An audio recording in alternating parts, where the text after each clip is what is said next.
Bueno, Arratsaldeon, Gusti Joí, buenas tardes a todos. Buena tarde, Lluís.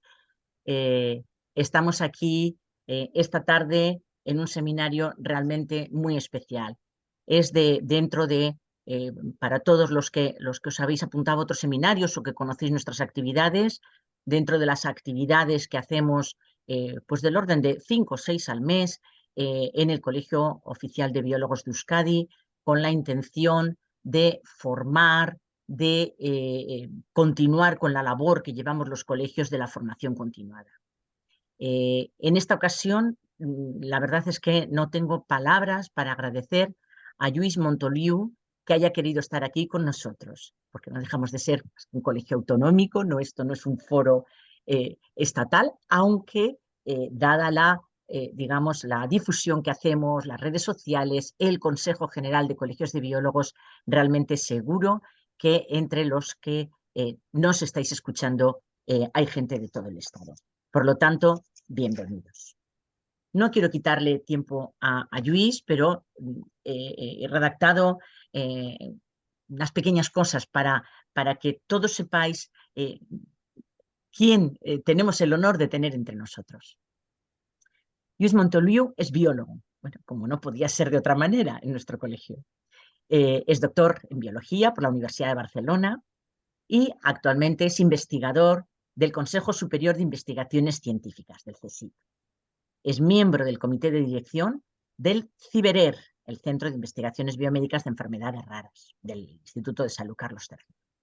Y es vicedirector del Centro Nacional de Biotecnología en Madrid. Además, es director del Nodo Español del Archivo Europeo de Ratones Mutantes, la EMA Infrafrontier. Ha sido, además, en su apartado docente,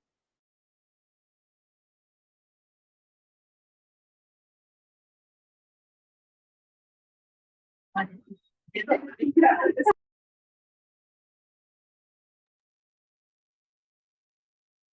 Isabel, escucháis todos? es que no sé, Ahora alguien sí. ha... Cuando has empezado a decir el apartado docente, te has silenciado. Ya estás. Sí, se ha silenciado todos, pero No ahora sé. ya está, Sí, sí. ha salido como que alguien quería y, bueno, perdonar. Sí. En la parte docente ha sido durante 20 años, decía, profesor honorario de la Universidad Autónoma de Madrid y actualmente profesor honorífico de la Complutense de Madrid. Entre las ciudades, centros de investigación donde ha trabajado en Barcelona, Heidelberg y Madrid. ¿En qué investiga? Pues en enfermedades raras. Su modelo más importante, pero nos va a contar seguro otros, es el albinismo, usando modelos animales, modificados, sobre todo ratones, modificados genéticamente, con las herramientas que nos va a explicar hoy, que es las herramientas CRISPR de edición genética, de cuyo uso fue pionero en nuestro país, tanto en la introducción de la técnica como en el uso y en la diseminación de esta tecnología en muchos centros. Además, sus ganas de que toda esta nueva tecnología sea por el bien del paciente, ha hecho que ha sido miembro y presidente del Comité de Ética del CSIC, asesor de presidencia del CSIC en temas de ética en Science Europe. Y además forma parte del panel de ética del ERC en Bruselas. Ha fundado y preside diversas sociedades científicas, presidiendo actualmente 3 de ellas. Además, lo tenemos aquí por su faceta divulgadora. Además de sus más de 130 y pico artículos científicos en revistas científicas, como divulgador ha escrito 4 libros que os aconsejo a todos que los compréis. Editando genes, recorta, pega y colorea. ¿Por qué mi hijo tiene una enfermedad rara? Genes de colores, el albinismo.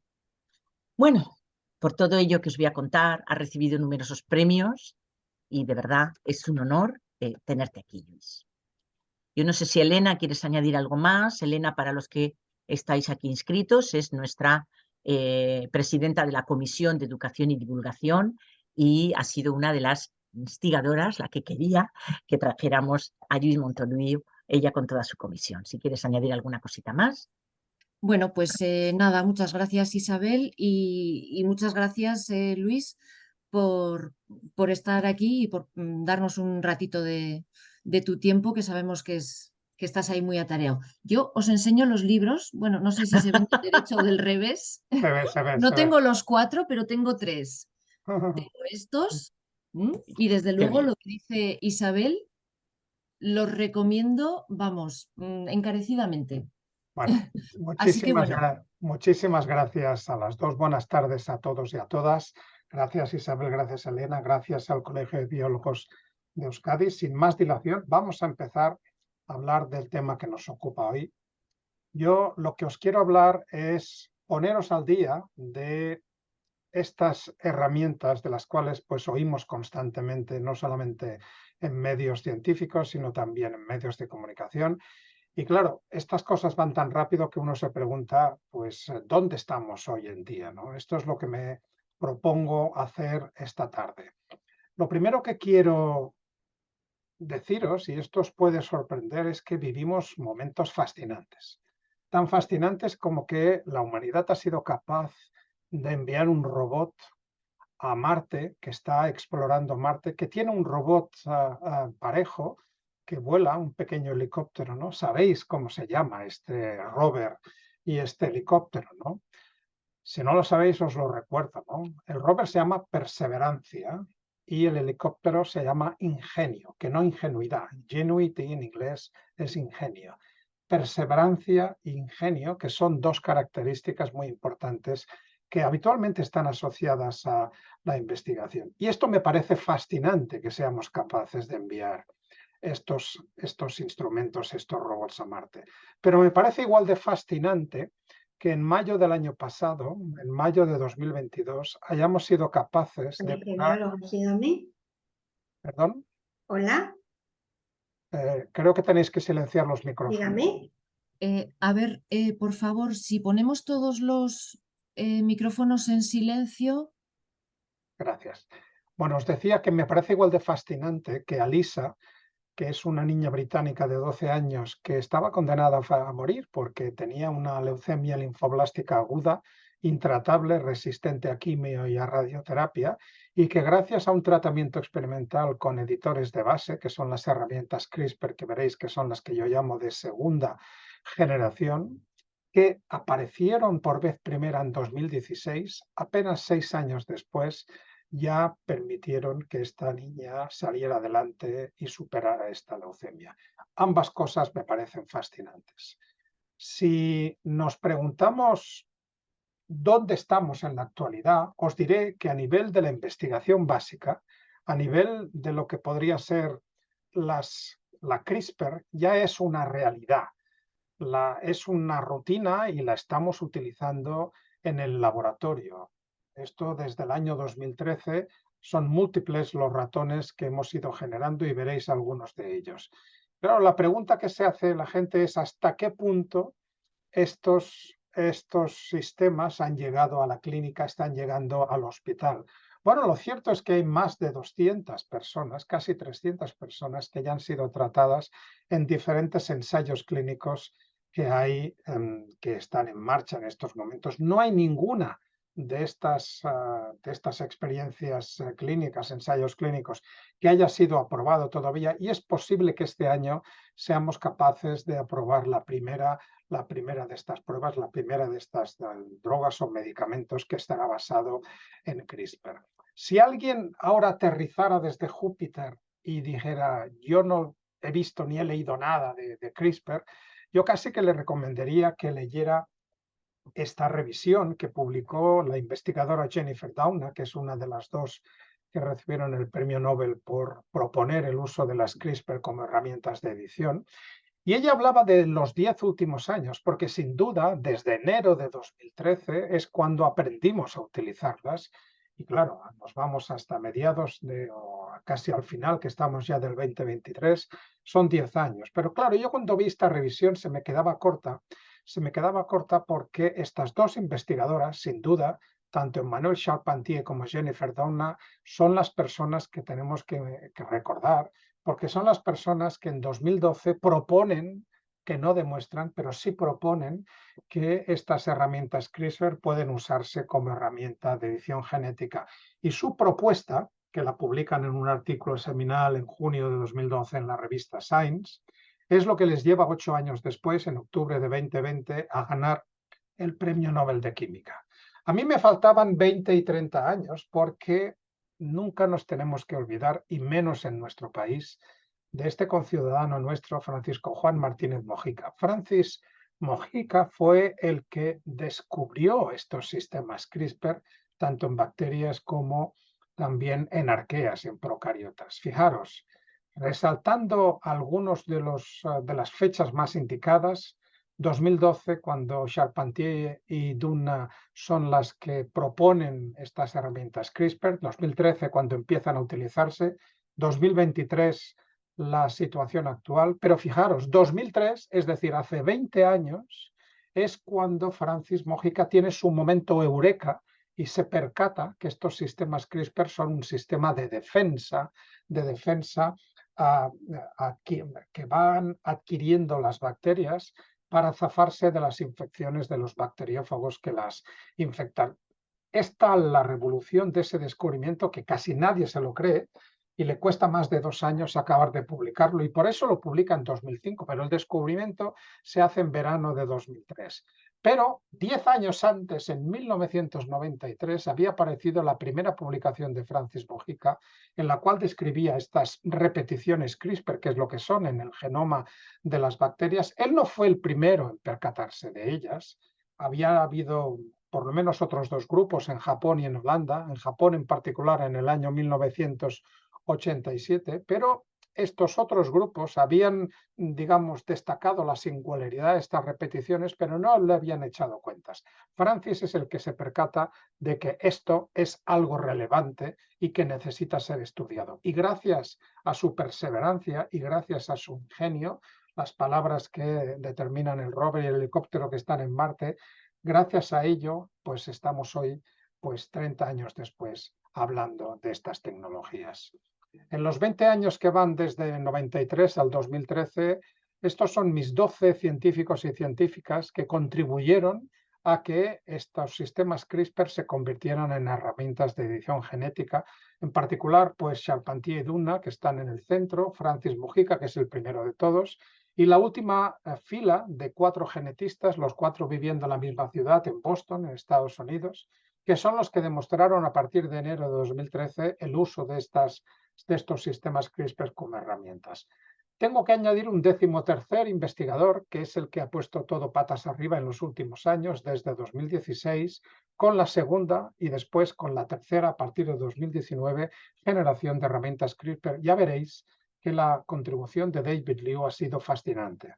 Si hubiera la posibilidad de que esta tecnología recibiera un segundo premio Nobel, cosa harto difícil, estoy convencido de que lo recibiría David Liu por la innovación que ha incorporado al sistema. Por lo tanto, estamos ante un sistema que ha evolucionado durante miles de millones de años en procariotas y que las bacterias y las arqueas lo han usado para defenderse tanto de los virus como de los plásmidos de otras bacterias, y que fuera de contexto nosotros lo hemos acomodado para editar pues secuencias de ADN y también secuencias de ARN. Aunque no voy a hablar de ello, las CRISPR, hay una variantes de CRISPR, en particular las que se llaman Cas13, que son las que editan RNA, y estas pueden tener también, además de su utilidad biológica, una utilidad fundamental en diagnóstico. En definitiva, estamos ante nucleasas, que por lo tanto lo que hacen es cortar ácidos nucleicos, y lo que hacen es generar estos cortes de doble cadena. Estos cortes de doble cadena que son muy agresivos y que evidentemente dejan un fragmento del cromosoma. Lógicamente, el fragmento del cromosoma que no esté unido a un centrómero, la próxima vez que se tenga que dividir esa célula, ese fragmento se va a perder. Por lo tanto, la célula tiene un interés especial en resolver estos cortes de doble cadena cuanto antes. Hay por lo menos 2 sistemas fundamentales de resolverlo. A vuestra izquierda, el sistema de unión de extremos no homólogos, en la cual se añaden y quitan nucleótidos al azar a la búsqueda de microhomologías, y como si fuera como un efecto cremallera, se intenta reenganchar las 2 hebras, finalmente se restituye la continuidad física del cromosoma, Pero claro, lógicamente, como hemos añadido y quitado pues, nucleótidos al azar, lo más probable es que el gen deje de funcionar. Por lo tanto, el corte se traduce en la pérdida de función génica, pero si le damos la vuelta a la tortilla, nunca antes había sido tan fácil inactivar un gen de una forma tan específica. A vuestra derecha tenéis el sistema de reparación mediado o dirigido por homología, en el cual se le aporta otro sistema externo, que puede ser una cadena de ADN monocatenaria o bicatenaria, que comparta homología izquierda-derecha del corte de doble cadena y que incorpore nucleótidos nuevos que no estaban originalmente en la secuencia. Y esto es lo que realmente nos permite añadir y editar. Claro, cuando vimos este panorama, todos, yo el primero, y todos pensamos que la vía de la derecha era la vía que íbamos a utilizar más profusamente. Todos realmente estábamos equivocados. Hoy sabemos que la vía de la derecha funciona en muy pocas células. Las células tienen que estar en división activa y tienen que tener toda una serie de proteínas del sistema de reparación mediada por homología que no está presente ni mucho menos ni está activo en muchas células. Por lo tanto, prácticamente del sistema de la derecha, además de las aplicaciones académicas, poco vamos a poder utilizar en las aplicaciones reales en biotecnología y en biomedicina, y nos vamos a tener que contentar con la aplicación de la izquierda, que es la unión de extremos no homólogos, que esta sí ocurre de forma habitual en todas y cada una de las células. Es una respuesta ancestral y es una respuesta que es la que podemos aprovechar. Naturalmente, para resolver el problema de la vía de la derecha han aparecido pues, generaciones CRISPR de segunda y tercera edición, que es la que me voy a referir a continuación.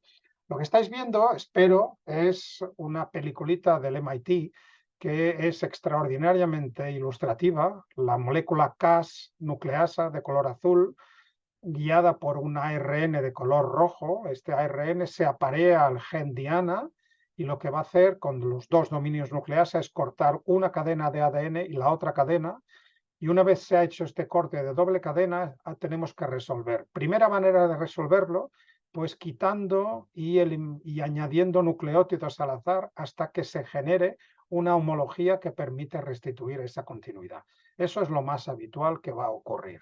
La otra manera, que es la que os decía, que es la que nos prometíamos muy felices, que iba a resolver y que iba a dar pie a muchos protocolos de terapia génica, está basada en la utilización de secuencias que unan los dos extremos, a izquierda y a derecha, y que incorporen secuencias intermedias que no estuvieran originalmente y que nos permitan pues, cambiar esas secuencias. Bueno, en definitiva, esto es tal y como funcionan. En 2012, Charpentier y Dunna nos presentaron este sistema. La nucleasa es esta mancha amarilla que corta en los triangulitos, guiada por la guía de ARN. Hoy en día, la guía de ARN la hemos disuelto en sus dos componentes principales, el CRISPR-RNA, que es el que tiene la homología y es el que dirige la nucleasa, el complejo, a nuestro gen favorito, y el tracer-RNA, que es común a todos los experimentos y es el que atenaza ese CRISPR-RNA y arrastra la nucleasa para posicionarla en el sitio adecuado. Y esto ha tenido pues, múltiples aplicaciones en biología, biomedicina y biotecnología, como veréis a continuación. Lo más sencillo que podemos hacer con las herramientas CRISPR es inactivar o romper un gen, porque eso es para lo cual están programadas. No nos olvidemos nunca de que estamos trabajando con unas herramientas biológicas que tienen un porqué biológico. Y el porqué biológico es que han sido seleccionadas durante, repito, miles de millones de años para esto, para localizar una secuencia y para degradarla, para corregirla, para eliminarla. Y eso es lo que podemos hacer. ¿Cómo se traduce esto en aplicaciones? Pues en diversas aplicaciones. Por ejemplo, en xenotransplantes. En xenotransplantes en los cuales la utilización de órganos de cerdo dentro de primates primero y ahora dentro de humanos, pues como sabéis está condenada al fracaso porque esto será rechazado de forma inmediata. En este caso, para evitarlo, lo que se hacen son introducir modificaciones genéticas que oculten a nuestro sistema inmunitario el origen porcino de esas células. Y para ello hay que inactivar pues nada menos que 4 genes del cerdo y añadir 6 genes humanos. No hay animal en el mundo que tenga tantas modificaciones genéticas como estos cerditos. Y estas modificaciones genéticas naturalmente se incorporan a través de CRISPR. Son diversas los genes, aquí tenéis una lista, entre ellos, por ejemplo, el receptor de la hormona de crecimiento, que quizá no pensarais que fuera uno de los genes que hay que eliminar, Pero claro, es que hay que impedir que el corazón de ese cerdo crezca de forma inusitada dentro del tórax de un primate o del tórax de una persona y llegue a ser imposible que no quepa dentro de ese tórax. Por lo tanto, hay que impedir que siga creciendo junto con otros genes. Hemos visto los primeros experimentos en septiembre de 21, esa conexión de un riñón de estos cerdos a la pierna de una mujer en muerte clínica, un cadáver, pero que tenía ventilación y latido, y aguantó unas 50 horas sin rechazarse. Y hemos visto el primero de los pacientes, David Bennett, que en enero de 22 fue trasplantado con uno de estos corazones y sobrevivió 2 meses. Hace poco, este año, hemos conocido un segundo caso que también ha fallecido a los 2 meses. Son los primeros ejemplos de xenotransplantación llevada a la realidad tras más de 30 años de investigación. Las CRISPR también han servido para eliminar un gran problema que se tenía o se creía que podía dar lugar el uso de estos órganos de cerdo, que tienen integrados nada menos que 69 inserciones de retrovirus porcinos. Y este es un experimento que realizó George Church en 2017 de Harvard, en Boston. Lo que hizo fue diseñar una estrategia CRISPR dirigida a eliminar estas 69 inserciones del retrovirus. Nunca antes se había conseguido una eliminación tan masiva de secuencias en el genoma de un animal, y estos cerditos resultantes ya se han modificado con las modificaciones adicionales, y acaba de publicarse hace unas semanas que ya son capaces de resistir más de 2 años en el cuerpo de un macaco sin ser rechazados, por lo cual pronto los veremos también en pruebas en pacientes humanos. Ultimísimamente también en pollos, la inactivación de genes también ha permitido pues crear estos pollos que ya no son infectables por el virus de la gripe. Sabéis que las aves son el reservorio natural del virus de la gripe y es lo que hace que acaben pasándolo a los cerdos y los cerdos a los humanos. Y una de las maneras de luchar contra las epidemias anuales de la gripe es justamente eliminar esa entrada del virus y bloquear su replicación con una serie de genes que están en el genoma del pollo y que son los que impiden la replicación de ese virus. Estos experimentos se acaban de realizar en el Instituto Roslin, en Edimburgo, en el Reino Unido, en Escocia, y efectivamente se han podido hacer gracias a CRISPR. ¿Qué sabemos de las plantas, no? Voy a mencionar brevemente el caso de las plantas porque creo que es especialmente indicado. De hecho, las aplicaciones biotecnológicas en plantas de las CRISPR van muchísimo más avanzadas que las aplicaciones en animales. Y la primera persona que os quiero presentar, si no lo conocíais, es a Francisco Barro, del Instituto de Agricultura Sostenible del CSIC en Córdoba, que ellos han utilizado una estrategia CRISPR para inactivar los genes de las gliadinas. Las gliadinas son decenas de genes que están distribuidas por todo el genoma de trigo. Recordad que el trigo es un organismo hexaploide, hay 6 copias de cada uno de los genes y además hay decenas de genes de gliadinas. Toda una pesadilla para un genetista que quisiera inactivarlos. Una pesadilla que se puede gestionar perfectamente con CRISPR. Y eso es lo que ha hecho Francisco Barro y su equipo, eliminando la gran mayoría de estos genes y generando un trigo que tiene un bajísimo contenido en gluten y que, por supuesto, sería consumible para las personas con celiaquía o con enfermedad celíaca, ¿no? Lo que pasa es que se ha topado con la regulación de la Unión Europea y finalmente esto, si llega a desarrollarse, se va a desarrollar en Estados Unidos por empresas que van a poder aprovechar este desarrollo que se ha hecho aquí en Europa. Aquí en España van a generar las harinas, las galletas o los panes correspondientes y nos los van a vender a nosotros, mientras que nosotros, que los podríamos haber cultivado aquí, pues todavía no lo vamos a poder hacer.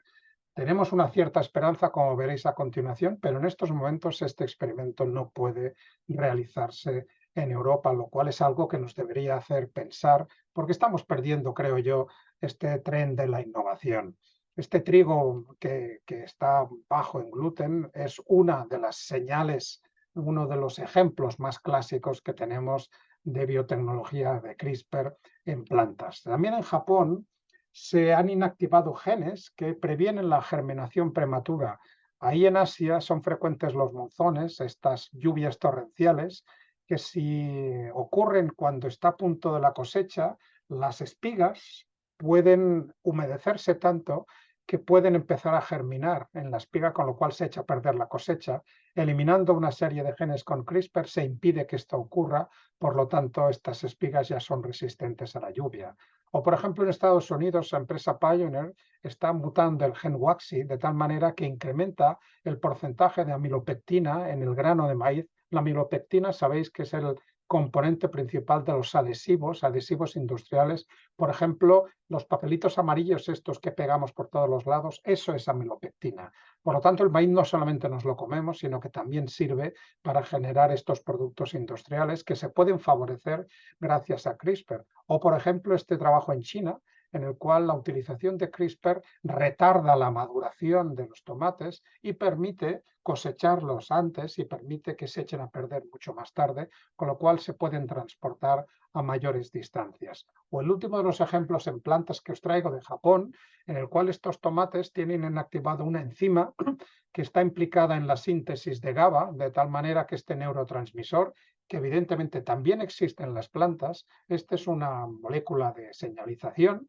GABA tiene la capacidad de bajar la presión arterial alta, moderada, de tal manera que hay personas que en lugar de tomarse la pastillita diaria para regular esa hipertensión, se pueden tomar una ensalada de estos tomates. Estos tomates ya están aprobados en Japón y ya están siendo vendidos en el mercado japonés. Fijaros lo que ocurre a nivel mundial. Tenemos dos excepciones que rompen la regla. En el resto del mundo o no se regula o no se han preguntado si los organismos editados tienen que regularse como los transgénicos, lo cual ciertamente no tiene una justificación científica, pero esto es lo que ocurre tanto en la Unión Europea como en Nueva Zelanda. De hecho, si queréis saber un poquito más, os invito a leer estos artículos que he escrito en la Conversation sobre, este lo escribí en marzo, donde ya seguía llamando la atención al bloqueo que teníamos en Europa del uso de estas técnicas de edición genética. Fijaros, nosotros en Europa, a diferencia del resto del mundo, regulamos aquellas plantas que están modificadas con una precisión quirúrgica, mientras que no regulamos todo aquello que no conocemos, ¿no? El cruce de variedades y las mutagénesis al azar por medios químicos o físicos que generan, además del carácter que queremos, multitud de otras mutaciones que ni siquiera sabemos cuáles son. Todo eso que uno pensaría que al ser grosero pues debería estar regulado, eso no está regulado como organismo modificado genéticamente, mientras que lo que es preciso, el mundo al revés, es lo que está regulado. Esto ha cambiado y si leéis el artículo que escribí a finales de julio, recoge la propuesta de la Comisión Europea en la cual se entreabre la posibilidad de que estas plantas puedan empezar a cultivarse, algunas de ellas al menos, en la Unión Europea, especialmente aquellas que puedan obtenerse de una forma natural y que también natural me refiero mediante cruces, mediante retrocruces, y que en el caso de las herramientas CRISPR lo que harían sería obtenerlas de forma más rápida. Hay una cierta esperanza, veremos cómo esta propuesta está gestionada en el Europarlamento y después también por el Consejo de Europa. ¿Qué otras cosas podemos hacer con CRISPR? Pues podemos hacer delecciones. Delecciones, es decir, ahora esto es muy sencillo, pero cuando empezamos nosotros en el 2013 no lo teníamos ni medio claro, ¿no?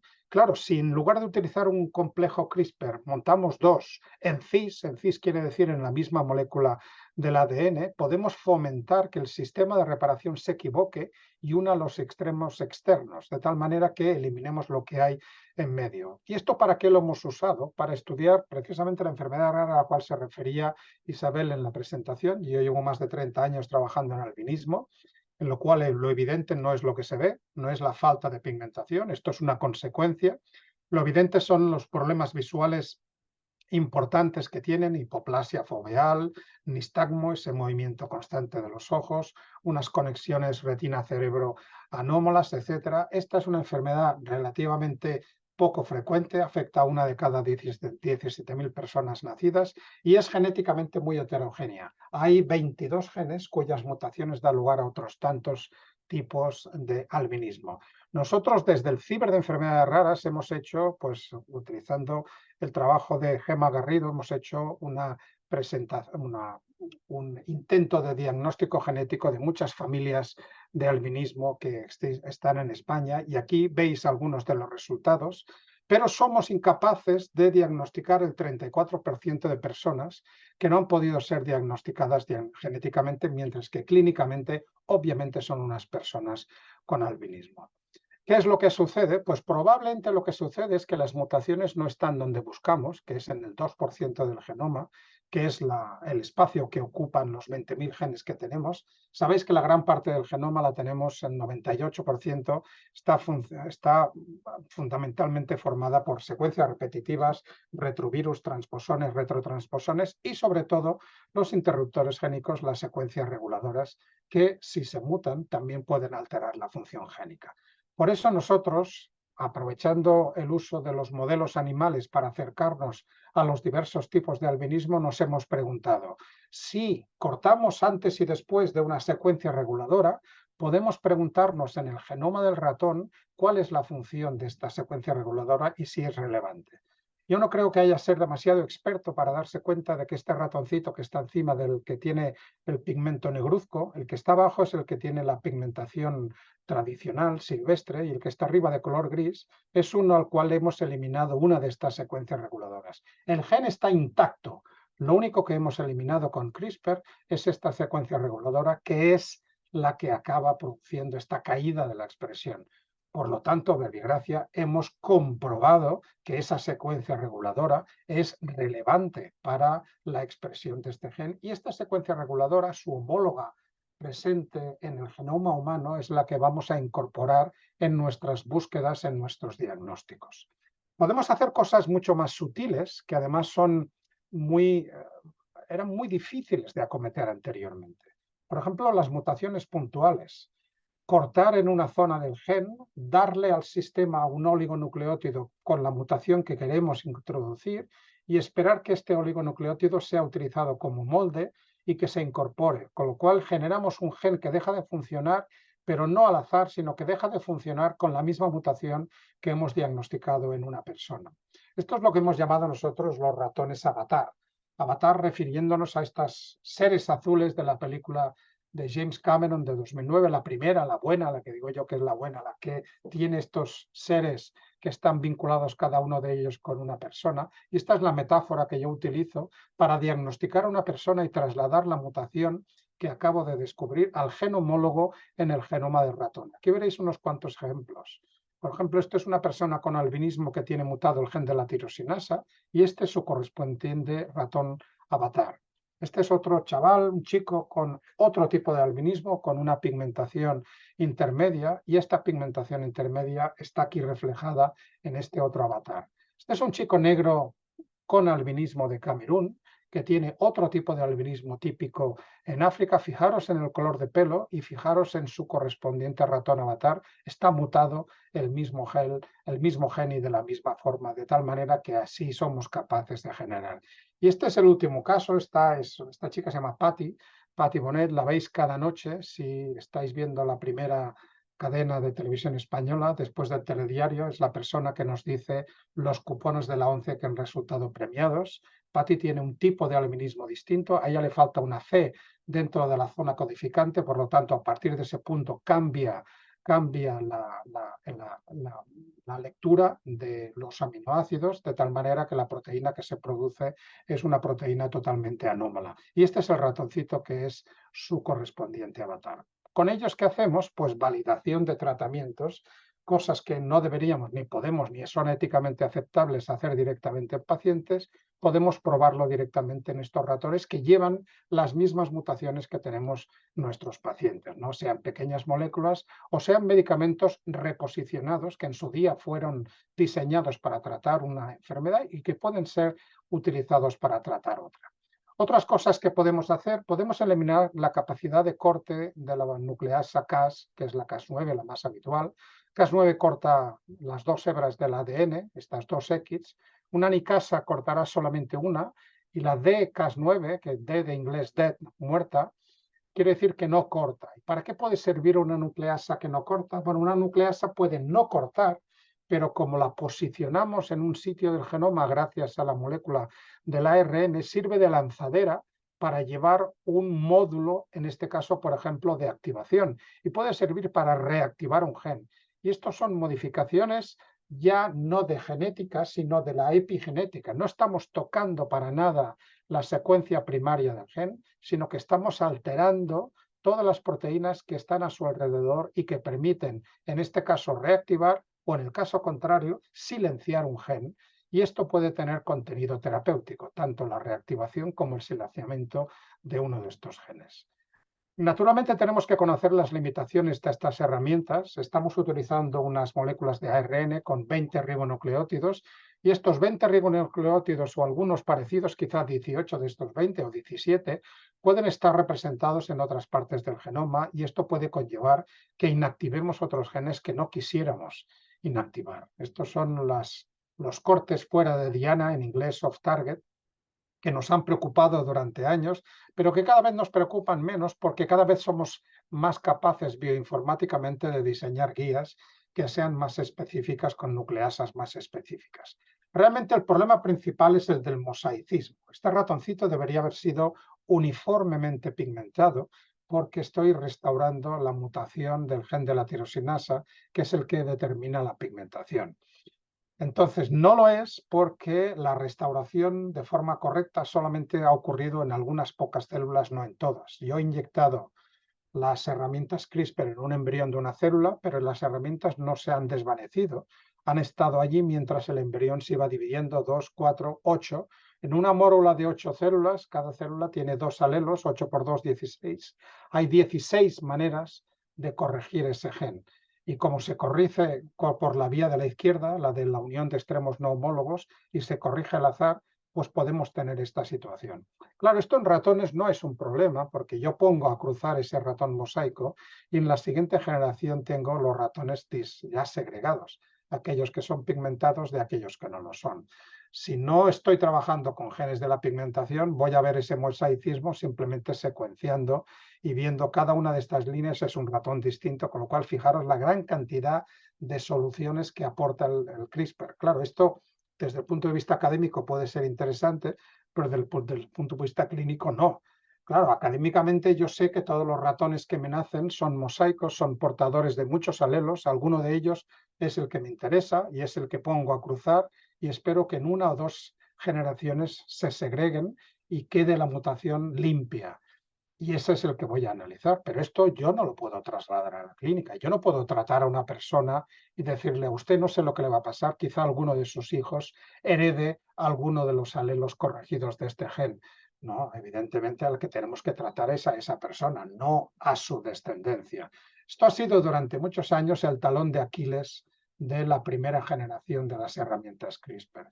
Y eso es lo que fomentó que David Liu, este investigador, que para mí es un ejemplo de talento y es un ejemplo de una formación multidisciplinar. Él es químico, ingeniero, biólogo, bioinformático, y es una persona que, a diferencia del resto de los mortales, que lo que hacemos es intentar encontrar sistemas en seres vivos en la naturaleza que los podemos aprovechar en la investigación, a él se le ocurren actividades proteicas que si no las ha creado, no han aparecido en la evolución, él no se preocupa, él las crea él mismo. Y esto es lo que se le ocurrió con los editores de base, que es la segunda generación de herramientas CRISPR. A él se le ocurrió mezclar 2 proteínas que nunca en la evolución habían estado juntas, una deaminasa y una nicasa. La nicasa es la que abre una de las hebras del ADN y la deaminasa, ¿qué es lo que hace? La deaminasa lo que hace es convertir nucleótidos unos en otros, una C en una T, una A en una G. Y también hay una tercera versión que convierte una C en una G. Por lo tanto, fijaros, la Cas9 muerta o la nicasa lleva la deaminasa a la posición atómica correspondiente que cae encima del nucleótido que queremos nosotros modificar y convertimos una C en una T o una A en una G. Es algo así como un TIPEPS molecular que nosotros utilizaríamos para corregir y eliminar la letra. Esto ya funciona, ya se ha aplicado en diferentes modelos animales de enfermedades raras, como este modelo de tirosinemia hereditaria de tipo 1. Fijaros abajo a la derecha, tenéis diferentes AES que tienen que convertirse en Gs. La que queríamos es convertir la A9 en G, pero lo que sucede con las primeras versiones de estos editores de base es que también se convierten las AES que están cercanas, lo cual puede ser un problema. Esto se ha ido modificando y han ido apareciendo sucesivamente versiones más específicas. Este es un modelo de ratón de fenilcetonuria, una enfermedad metabólica rara relativamente frecuente, una de cada 10.000 niños nacidos. Sabéis que está afectado el gen de la fenilalanina hidroxilasa, que es la que degrada fenilalanina y la convierte en tirosina. Cuando esta enzima no está, aumenta la fenilalanina circulante, que es neurotóxica, y la tirosina desciende. La tirosina es la que se usa para hacer melanina. Por eso el ratoncito que está en medio, que es el ratoncito fenilcetonúrico, es el que tiene menor pigmentación. Y el de la izquierda es el que ha sido tratado con los editores de base y ha recuperado la pigmentación y ha reducido los niveles de fenilalanina. O también en un modelo animal de progeria, que es este envejecimiento acelerado, que estos ratones en los modelos, esto es el gen de la lamina A, en el cual un C por una T es lo que permite que estos ratones pasen de vivir pues la mitad del tiempo que vivirían en un entorno de laboratorio, unos 180, 200 días, y pasen a vivir más de 500 días. Con lo tanto, ya sirve para corregir, al menos a nivel preclínico, estas enfermedades. O, por ejemplo, algo que va a saltar ya a la clínica y que ya está siendo evaluado en pacientes de anemia falciforme. Acordaros que la anemia falciforme, la mutación está en la cadena beta de las globinas. En este caso, la mutación de la anemia falciforme es el glutamato 6, que pasa a ser una valina. Y lo que se pretende es utilizar un alelo que ya existe en la población, que se llama el alelo macasar, que no es exactamente una glutamato, sino que es una alanina. Y fijaros que para pasar una valina a una alanina, lo único que tenemos que hacer en el recuadro, fijaros, hay que cambiar una A por una G. Y esto lo pueden hacer perfectamente estos editores de base. Estos editores de base también sirven para truncar genes. ¿Por qué? Porque podemos convertir un codón que codifica un aminoácido en un codón stop, en un codón sin sentido. Esta C lo convertimos en una T y pasa de ser glutamato a ser un codón de stop. Y esto puede interrumpir un gen, como por ejemplo el PCSK9, que es el que se ha usado para hacer estudios de hipercolesterolemia familiar. ¿Qué es lo que hace PCSK9? Es un represor del receptor de las lipoproteínas de baja densidad, las LDL, que son las que transportan el colesterol. Si eliminamos el represor, aumenta la cantidad de receptor en las células hepáticas, retira de la sangre más LDLs, por lo tanto desciende las LDLs en la sangre y desciende el colesterol en el plasma, con lo cual se reduce el riesgo de aterosclerosis y de enfermedades cardiovasculares. Esto ya ha sido probado en primates y está siendo ya evaluado también en pacientes en la clínica. Los editores de base nos han servido para trasladar la edición genética al ADN de la mitocondria. El problema de las mitocondrias es que no pueden importar ARN, por lo tanto las CRISPR no funcionaban. Lo que hizo David Liu fue aprovechar lo que habían aprendido de las deaminasas y unirlas a las TALEN. Las TALEN son el sistema de edición genética anterior a las CRISPR, basado en unos factores de transcripción de bacterias que infectan a las plantas. En este caso, lo único que se necesita es la proteína TALE con la proteína deaminasa, y como las mitocondrias pueden incorporar rápidamente proteínas sin ningún problema, esto es lo que permite editar directamente el genoma de las mitocondrias, que esto es algo muy necesario por lo terribles que son las enfermedades de origen mitocondrial, que sabéis que son multisistémicas, son sindrómicas y que conllevan una altísima mortalidad. Bueno, David Liu, no contento con las herramientas de segunda generación, en 2019 saca las herramientas de tercera generación y da un salto sin red para incorporar nada menos que la transcriptasa inversa y la une a la anicasa. Esto, de nuevo, a la evolución nunca se le había ocurrido. Se le ocurre, el talento de David es el que hace aparecer estas nuevas herramientas. Fijaros lo que ocurre. El ARN que actúa de guía sigue actuando de guía para posicionar el complejo en el gen que nosotros queremos, pero el extremo 3' del RNA lo extiende hasta hacerlo complementario a la cadena complementaria del ADN, ¿no? Fijaros bien en el esquema. De tal manera que esto coincide con el dominio de la transcriptasa, que sabéis que es capaz de sintetizar ADN a partir de ARN.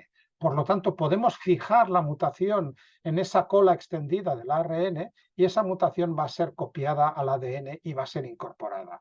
Esto es de una precisión magnífica y esto reduce todos esos efectos off-target, estos efectos fuera de diana que tenían las herramientas de primera generación. Para muestra un botón.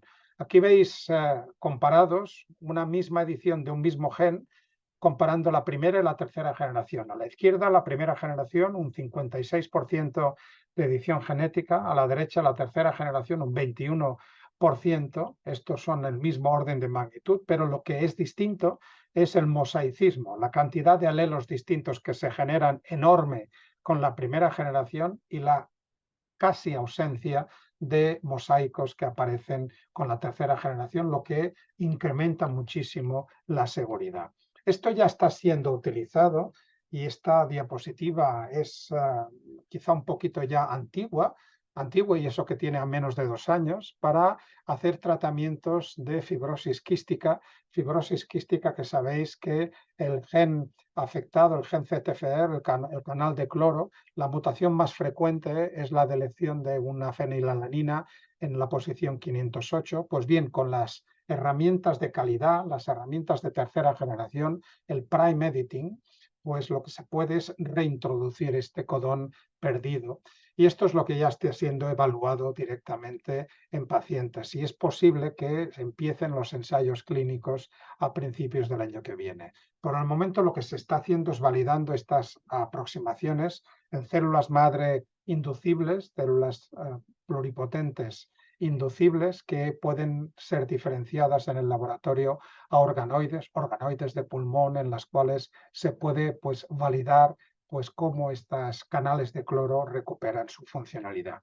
Con lo cual, en esta revisión magnífica del grupo de David Liu, podéis ver las diferentes herramientas que tenemos a vuestra disposición. Tenemos tanto las de edición de primera generación, los editores de base que cambian la C por una T, los que cambian la A por una G, y los editores de calidad, los editores Prime, ¿no? Y para qué sirven cada uno de ellos. Realmente el santo grial de la edición genética pues ha sido y seguirá siendo las aplicaciones en terapia, ¿no?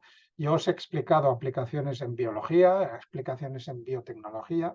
Vamos a destinar el resto de la charla en aplicaciones terapéuticas en biomedicina, ¿no? Y primero hay que empezar por lo que no debería haber ocurrido, ¿no? Sabéis que en noviembre de 2018 este investigador chino, Jiankui, en Shenzhen, se le ocurrió hacer una terapia génica germinal, algo que está terminantemente prohibido en nuestro país. Somos signatarios del convenio de Oviedo, como otros países, y está prohibido modificar el genoma de la descendencia. Si alguna vez decidimos que esto es algo que tenemos que intentar, lo que primero que tendremos que hacer es cambiar las leyes. Mientras esto no ocurra, esto sigue estando prohibido. Jiankui aprovechó un vacío legal en China, no estaba prohibido, pero tampoco estaba permitido, y aquello que no está prohibido, pues está permitido, y entonces se lanzó a hacer un experimento que no debería haber ocurrido. Yo tengo muchísima variabilidad en mis ratones, que los sé gestionar, selecciono el que me interesa y descarto los que no me interesan, pero esta incertidumbre no la puedo ni la debo trasladar pues a bebés o a niños, como hizo este señor. Él lo que quiso es eliminar el gen CCR5, que es el que usa el virus de la inmunodeficiencia humana causante del SIDA, para eliminar y bloquear la entrada. Bueno, evidentemente esto es una reducción, una simplificación demasiado, porque efectivamente tenéis que saber que este gen no solamente está ahí para que entre el virus aprovecha la existencia de este receptor. De hecho, el virus está aprovechando la existencia de este gen, que es uno de los reguladores del sistema inmunitario. Sabéis que acabó en la cárcel este investigador y acaba de salir y bueno, pues quiere seguir investigando, pero es importante saber que todos estos experimentos que no deberían haberse hecho, pues tienen sus consecuencias. Vamos a centrarnos en lo que son las aplicaciones en terapia génica somática. Y la primera que se hizo fue a finales del 2015, principios del 2016, apenas hace 7 años, en 3 modelos de distrofia muscular de Duchenne.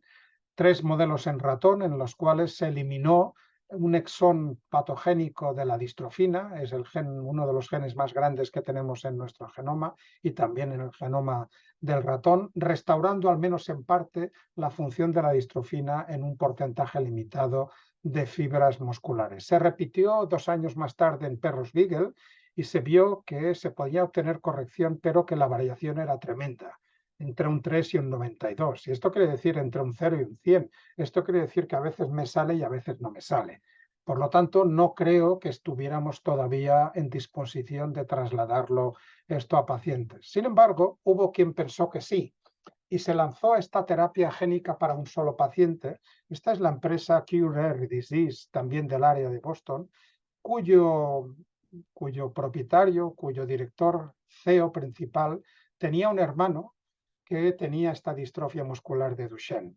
Claro, esta persona recibió una dosis equivalente de virus adeno asociados, portadores de las herramientas CRISPR, que estaba pues relacionada proporcionalmente a lo que se había administrado a los ratones.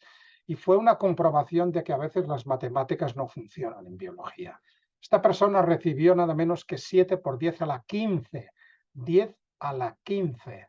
Esto es 1.000.000 de billones, casi 1 trillón, 1.000 billones de partículas virales. Su sistema inmunitario fue incapaz de gestionarlas y este chico pues acabó falleciendo, desgraciadamente, antes de poder beneficiarse del uso de las terapias. Esto yo creo que es una nota de atención. A posteriori se vio en la autopsia que este chico además tenía una predisposición a tener estas reacciones exacerbadas de su sistema inmunitario.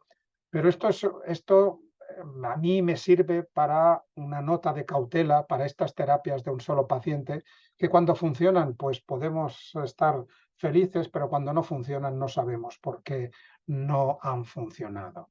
Esto es lo que creíamos que íbamos a hacer con CRISPR, íbamos a solucionar la mutación con una secuencia correcta y la íbamos a corregir. Para eso necesitamos la vía de la derecha, la vía que ya sabemos ahora que no funciona.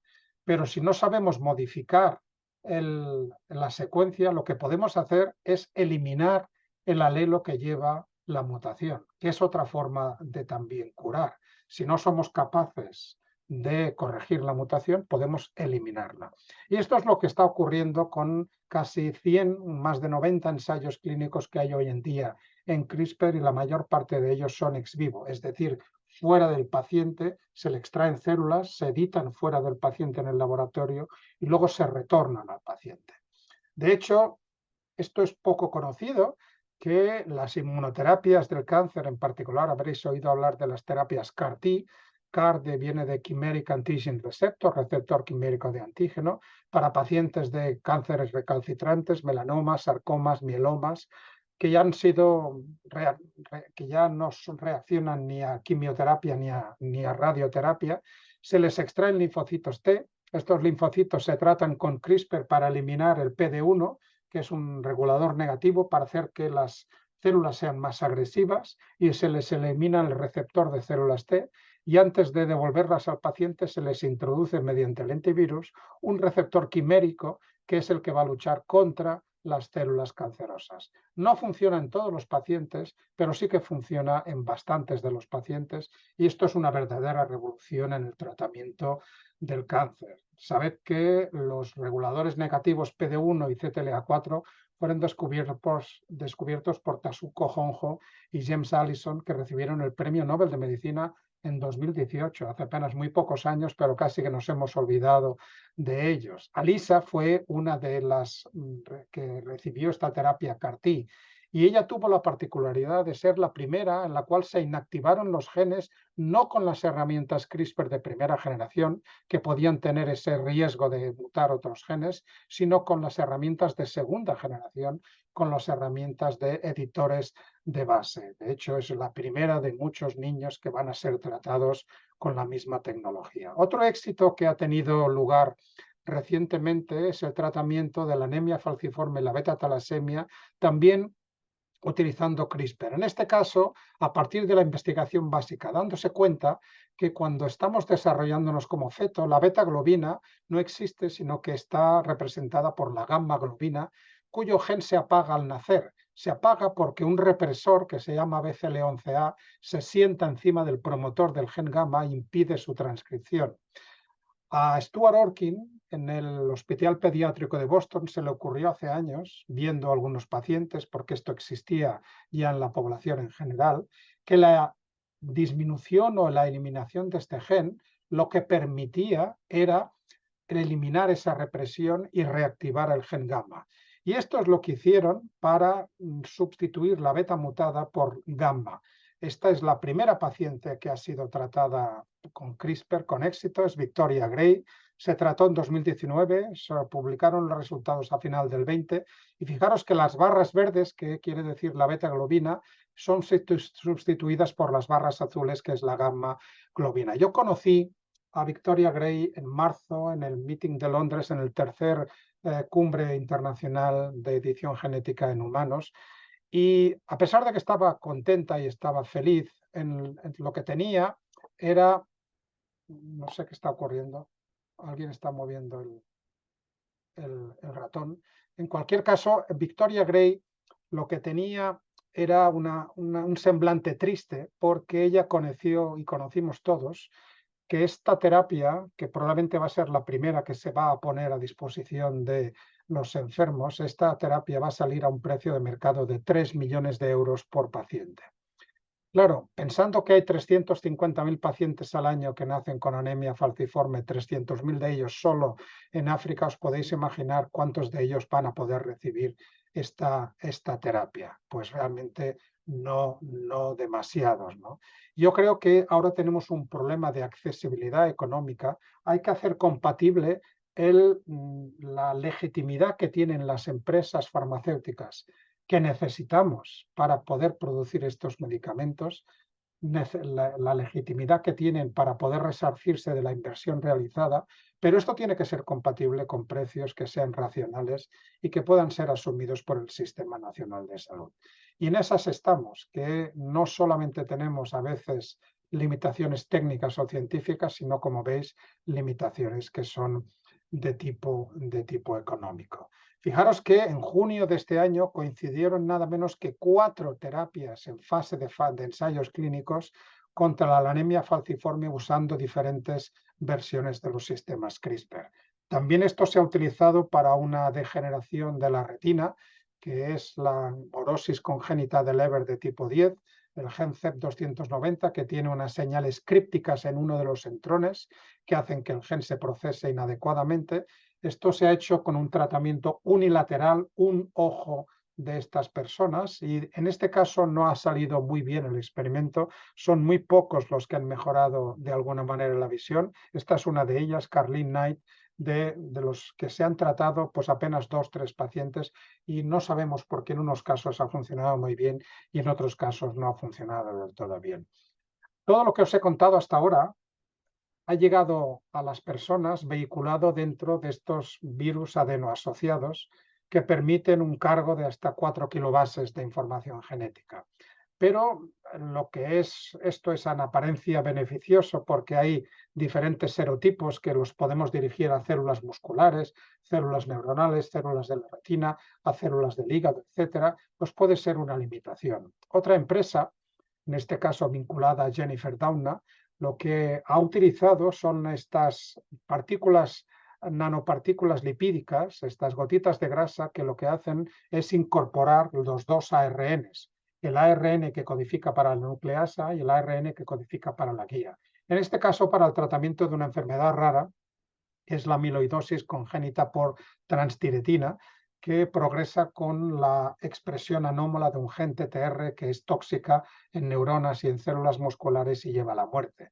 En ratones se probó en 2018 una sola administración permitía que durante más de un año se mantenían los niveles bajos de esta proteína en sangre. Se probó también en macacos con el mismo éxito, y esto ya ha saltado a la clínica. Ya tenemos aquí a Paddy Doherty, que es uno de los primeros pacientes que ha podido beneficiarse. Os estoy dando ejemplos de personas con nombres y apellidos que han podido beneficiarse de esta tecnología CRISPR, para que seamos conscientes de que, a pesar de que todavía no han sido aprobados ningunas, ninguna de estos tratamientos, estas personas han formado parte de ensayos clínicos y durante estos ensayos clínicos han podido beneficiarse de estas herramientas CRISPR. En este caso, estos virus adenoasociados han sido sustituidos por las nanopartículas lipídicas, que son una verdadera revolución y que todos deberíamos recordarlas porque son las que forman parte de las vacunas COVID que en primer lugar fueron aprobadas, tanto la de Pfizer-BioNTech como la de Moderna. Aquí hay una colisión de tecnologías,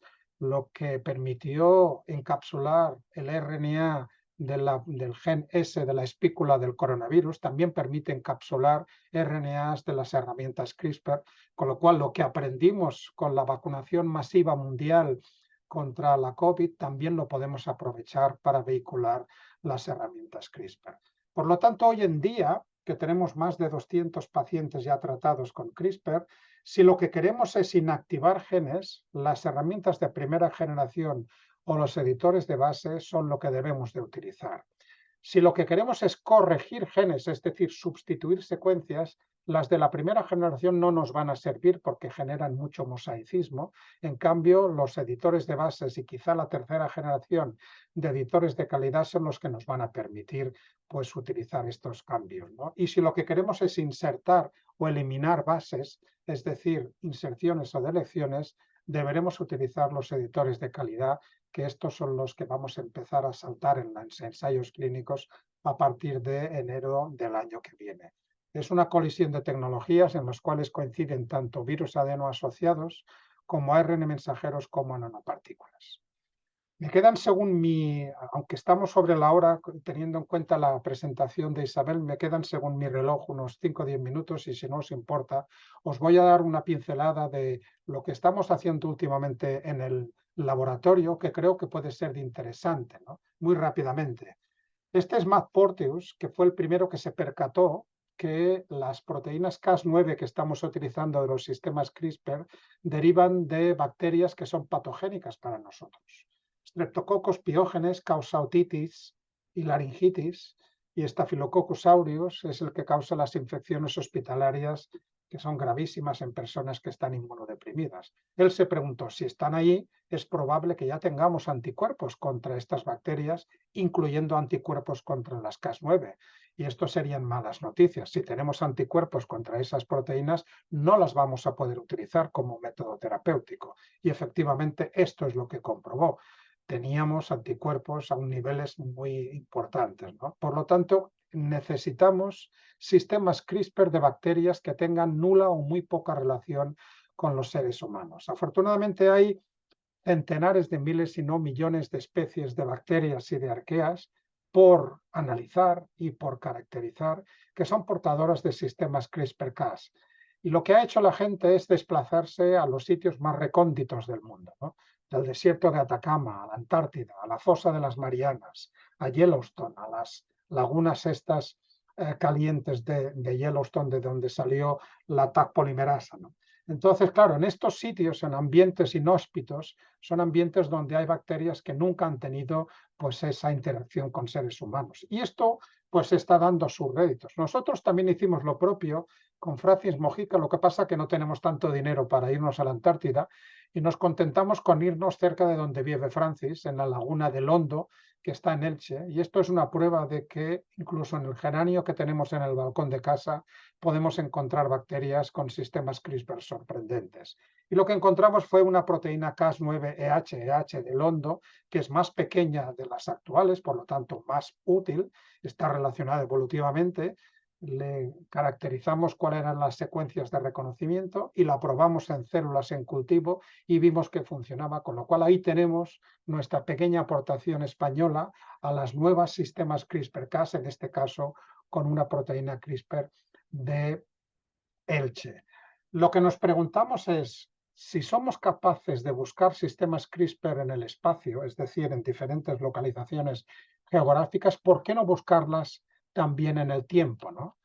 ¿Por qué no intentar preguntarse cómo serían las bacterias de hace millones de años? Y tenemos un problema fundamental, y el problema fundamental, que esto es, digamos, el gran problema que tiene la película Parque Jurásico. Muchas de las cosas de Parque Jurásico son posibles técnicamente hoy en día, pero lo que no es posible es que el ADN de los dinosaurios haya llegado hasta nosotros, ¿no? El ADN que tenemos constancia más antiguo en la naturaleza tiene apenas 2 millones de años. De hecho, los dinosaurios desaparecieron hace 65 millones de años. No hay molécula química de ADN que haya resistido tanto tiempo. Fijaros que hace 2 años el Premio Nobel de Medicina, Svante Pääbo, trabaja en ADN antiguo, pero él se mueve en una ventana de 10.000, 400.000 años, que para nosotros era relativamente poco, porque queríamos ir decenas o centenares de millones. Claro, queríamos acercarnos al origen de la vida. Esto es un resumen de lo que sería el origen de la vida en nuestro planeta. Nuestro planeta tiene aproximadamente 4.500 millones de años. Hace 3.500 millones de años aparecieron las primeras células procariotas. Hace 1.850 millones de años apareció la primera célula eucariota por la teoría esta simbionte de diferentes procariotas. Hace 580, 600 millones de años es la evolución, la explosión cámbrica, apareció en la mayor parte de órdenes y de grupos de animales. Y hace 65 millones de años se extinguieron los dinosaurios. Lo que hicimos fue intentar obtener proteínas sistemas CRISPR de hace 37, 137, 200, 1000 y 2600 millones de años. ¿Cómo lo pudimos hacer si no hay registro fósil, si no hay registro? Pues para ello lo que hicimos fue colaborar con Raúl Pérez Jiménez, que empezó en el CIC Nanogune y ahora está en el CIC Biogune aquí en el País Vasco, que es un paleoenzimólogo, ¿no? Los paleoenzimólogos lo que hacen es aplicar una técnica de reconstrucción ancestral que usa la técnica de inferencia estadística de máxima verosimilitud, y a partir de un montón de bacterias actuales que tienen sistemas CRISPR, lo que se le da al supercomputador es todos estos genes CRISPR-Cas y se le dice, búscame aquella bacteria, aquella secuencia ancestral que sea capaz de explicar la variabilidad actual. Y cuando la encuentres, búscame el ancestro del ancestro. Y cuando lo encuentres, etcétera, etcétera. Si esto lo calibras con una unidad de tiempo, puedes hacer millones de generaciones atrás en el ordenador y puedes llegar a encontrar estas proteínas que pudieron existir hace tantos millones de años. No hay manera humana de demostrar que estas proteínas existieron, pero tampoco hay manera humana de demostrar que no existieron. Y además es que da igual, porque lo que nosotros queríamos eran secuencias lo suficientemente distintas, pero que mantuvieran la actividad.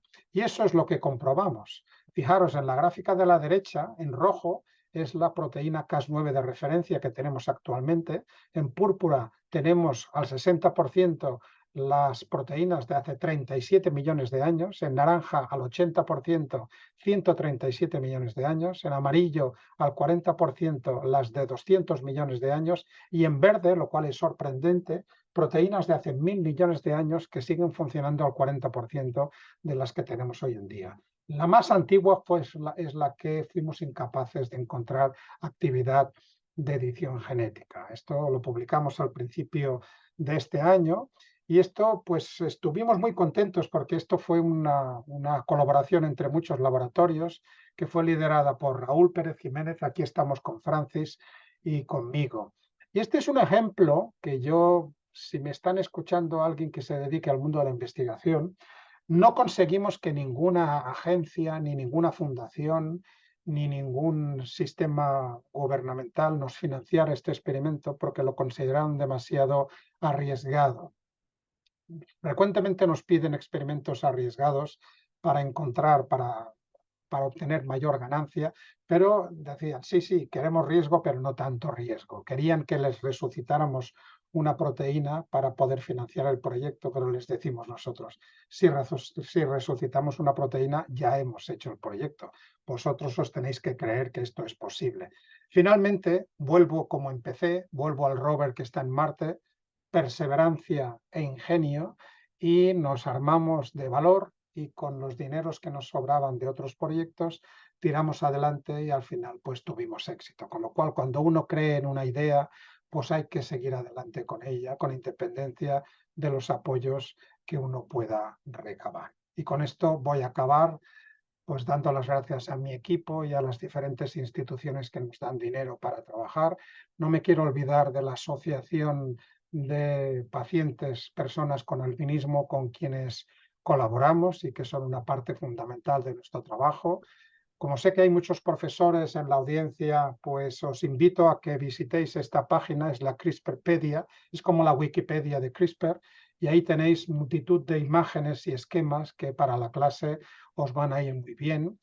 Y en particular recomendaros, como os decía Elena, este es un libro que la primera edición lo publiqué en 2019, una segunda en 2020 y la tercera y última la publiqué en 2021, donde explico la historia de las herramientas CRISPR y además la historia de las personas que permitieron que estas herramientas CRISPR llegaran a nosotros.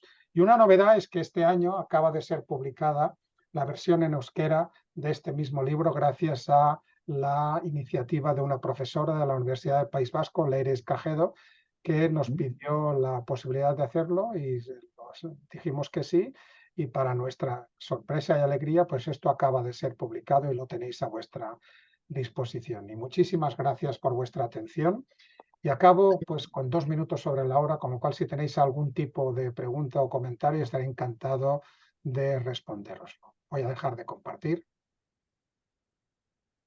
Bueno, una maravilla, Luis, como no esperábamos otra cosa, pero la verdad es que tu charla ha sido absolutamente completa, tanto desde el punto de vista, digamos, histórico dentro de los poquitos añitos que llevamos de evolución de la técnica CRISPR, pero con las 3 generaciones, Es la intrahistoria, como la de la intrahistoria cuarta de ya las... en marcha, eso es. Y como también ya la última parte con pacientes, con sus nombres, bueno, en fin, completísimo. Bueno, vais a tener, aparte de que vais a tener esta charla que la van a pasar a vídeo, yo les voy a enviar a Isabel y a Elena la presentación por si alguno de vosotros la queréis utilizar en clase o en vuestras aulas sin ningún tipo de problema. Pues De verdad que no sabes cómo te muchísimas gracias, agradecemos Luis. tu generosidad. Se trata de que esto llegue al máximo número de gente. Y además, yo tengo un enorme respeto para los que sois profesores y profesoras de institutos de educación secundaria, porque estáis formando a los que son los ciudadanos del mañana. Y estos son los que tienen que tener las claves. La sociedad mejor informada es una sociedad libre. Es una sociedad que va a tomar decisiones de acuerdo a las evidencias científicas. Cierto, cierto. Muy bien, pues bueno, eso, nos queda algún minutito. No sé si hay alguna pregunta que quiera hacer alguna persona en el chat. En el chat, si queréis Bueno, preguntar algo, muchas veo que hay gracias gente que por está vuestros... agradeciendo. Muchas gracias a todos. Sí, sí, vais a tener las diapositivas y las vais a poder utilizar en vuestras clases y sin ningún tipo de problema. Fijaros que yo, a pesar de que doy detalles mientras voy hablando, intento utilizar unas diapositivas que son muy sencillas para que se entienda y visualmente sean fáciles, porque esto de, por ejemplo, de las herramientas de tercera generación es muy difícil de entender, pero con un gráfico yo creo que se entiende mejor. Ayuda mucho, sí. Sí, sí. Bueno, el vídeo que has puesto me ha encantado, ¿eh? El Sí. Este vídeo pequeñito lo vídeo al tenéis a inicio. vuestra disposición Qué en el bonito, sí, qué bonito. buscadlo. Yo creo que es de los mejores vídeos que se han hecho para entender los dos sistemas de corrección. Ujú. Muy Bueno, bien. Bueno, eso todo el sí, mundo ya. nos... Yo la Perdona, presentación Elena. ya la voy a facilitar a Isabel y a Elena y Eso ellas es. que la distribuyan a quien quieran, a los que os habéis registrado, con lo cual no hay problema. Y si alguno, a pesar de todo, no le llega, pues que me contactéis. Yo soy muy fácil de encontrar. Me podéis encontrar Sí. en mi página web, en el laboratorio, en las redes, en donde queráis. Eso, y si no, alguna persona de fuera también, si queréis contactar con nosotros, con el Colegio de Biólogos de Euskadi, pues también lo podéis hacer. Digo, porque alguna persona decía de Canarias, pues eso. Pues, Sí, por sí, sí. Bueno, supuesto, eso es. vamos. Yo aparezco ahí abajo como Kobe Euskadi, soy la decana, me podéis escribir perfectamente, es Isabel Tejada, como decana. Pero de todas formas, recordaros a todos que todos nuestros seminarios están grabados y que la grabación se os envía al día siguiente a todos los inscritos, no solamente a los presentes, sino también a los inscritos que no han podido luego estar presentes.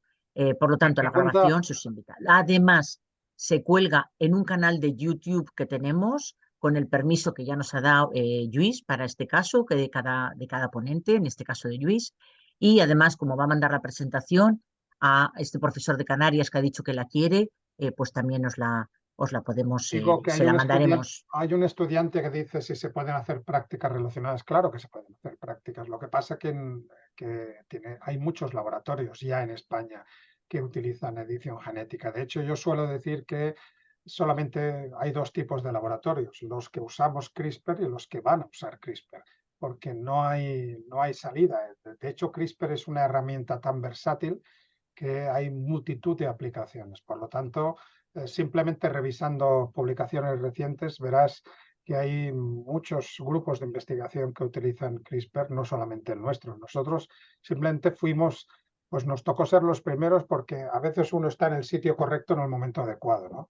Frecuentemente esto no sucede, pero a veces, por serendipia, esto es lo que sucede, ¿no? Yo mandé mi estudiante de doctorado, David Serugia, a quien le agradezco la incorporación de la tecnología a mi laboratorio, en abril de 2013 lo mandé a Suiza a aprender la tecnología anterior de Talent, pero regresó con la nueva tecnología de CRISPR que la empezamos a poner a punto en el laboratorio y para nuestra sorpresa todo experimento que hacíamos salía. Y esta es una de las Qué cosas bien. que ocurren con CRISPR, que a diferencia de lo que habitualmente nos pasa, que los experimentos no salen, pues con CRISPR es justo lo contrario, ¿no? De hecho, estamos usando estas proteínas que funcionan tan bien y no debería sorprendernos porque son proteínas que las bacterias las han optimizado para nosotros, ¿no? Bueno, para nosotros, las han optimizado para su disfrute y para su función, pero nosotros nos aprovechamos, es el regalo que nos hacen los procariotas para resolver los problemas que seguimos teniendo los eucariotas. Luis, hay quien te pregunta sobre qué esperanzas tenemos para que cambie la regulación en la Mira, Unión he querido Europea. daros una pincelada porque no quería dejar de pasar. Yo, vamos, me podría extender una clase entera sobre este tema. Es un tema que me preocupa muchísimo.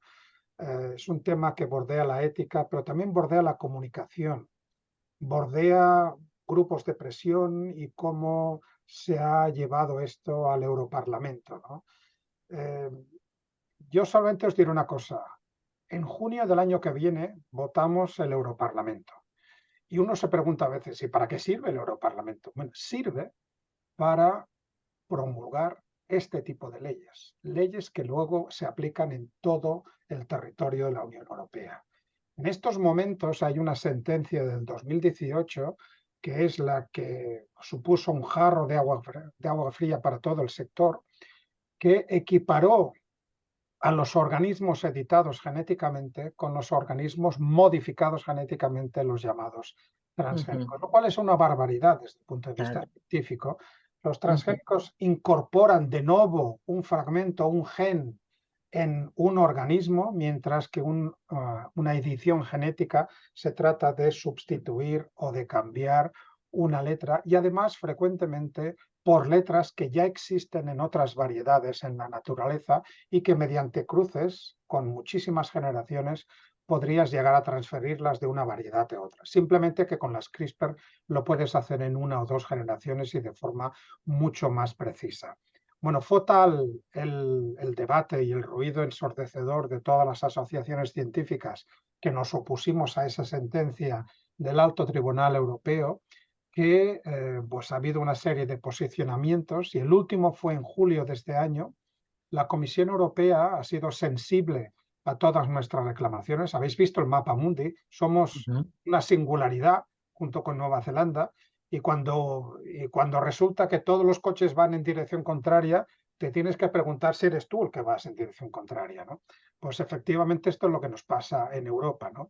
La propuesta de la Unión Europea no es exactamente la que nos gustaría, pero bueno, los científicos no hacemos las leyes, simplemente opinamos y aportamos conocimiento. Son los parlamentarios los que han sido elegidos para hacer estas leyes y lo que han hecho ha sido una propuesta en la cual en aquellas circunstancias en las cuales la modificación podría haberse obtenido tanto por CRISPR como mediante cruces naturales, a pesar de que nos costara 3 o 4 siglos, si esto es así, se va a abrir la mano para algún tipo de modificaciones. Y luego empiezan las arbitrariedades que no entiendo. Por ejemplo, se va a permitir pues deleccionar o insertar o modificar hasta 20 nucleótidos. ¿Y por qué 20 y no 25? ¿Y por qué no 15 o 30 o 300? Bueno, no me preguntéis, esto es la propuesta, digamos, la inserción o la modificación de hasta 20 se va a considerar como que podría existir de forma natural, pero si son más de 20 ya no, esto no tiene ningún sentido. Pero bueno, esto es la propuesta que entiendo que es una negociación entre grupos a favor o grupos en contra. Por ejemplo, tampoco tiene sentido que las delecciones sean infinitas. Tú puedes deleccionar lo que tú quieras y no hay problema. Y las inversiones también son infinitas, ¿no? Y, por ejemplo, otra cosa que tampoco se entiende es que aquellas plantas que sean editadas genéticamente y que sean exentas del cumplimiento de la ley actual de organismos transgénicos, que es lo que estamos solicitando, una vez hayan sido declaradas exentas, no se van a poder utilizar en lo que se llama la agricultura ecológica.